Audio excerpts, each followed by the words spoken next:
সর্বোচ্চ ধর্মীয় নেতার মৃত্যুতেও ভেঙে না পড়ে নিঃসঙ্গ সিংহের মতো লড়াই করে যাচ্ছে ইরান।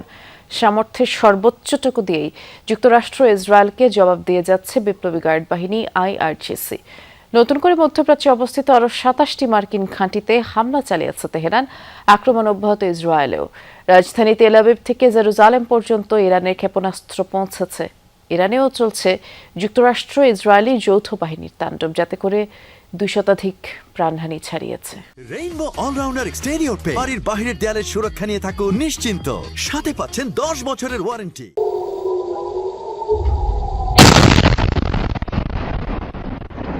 ব্যস্ত নগরী তেল আবিবের আকাশ চিরে এভাবেই আঘাত হানছে একের পর এক ইরানি ক্ষেপণাস্ত্র।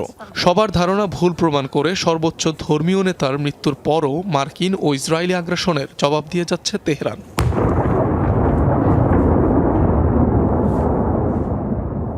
শনিবার ইসরায়েলের রাজধানী তেল আবিব, বন্দরনগরী হাইফা, জেরুজালেম সহ একাধিক শহর লক্ষ্য করে কয়েক দফায় মিসাইল হামলা চালায় ইরান। আকাশ প্রতিরক্ষা ব্যবস্থা আয়রন ডোম বেশ কয়েকটি ভূপাতিত করলেও লক্ষ্যবস্তুতে আঘাত হানে একাধিক ক্ষেপণাস্ত্র। এতে অগ্নিগর্ভে পরিণত হয় বহু আবাসিক স্থাপনা, ধ্বংস হয় বহুতল বেশ কিছু ভবন। নতুন করে ষষ্ঠ দফায় মধ্যপ্রাচ্যে আরও ২৭টি ঘাঁটিতে হামলা চালিয়েছে ইরান।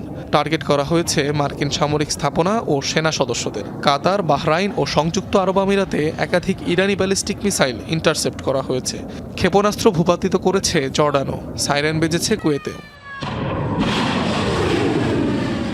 জবাবে ইরানের বিভিন্ন স্থানে যৌথ হামলা অব্যাহত রেখেছে ইসরায়েল ও যুক্তরাষ্ট্র।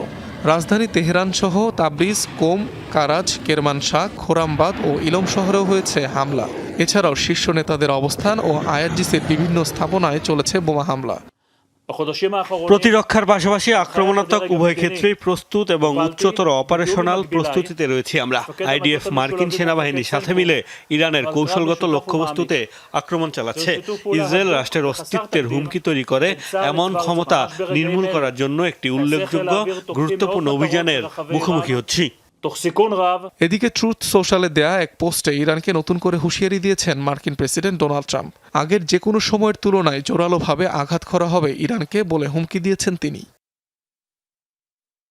অনিক রহমান, যমুনা নিউজ।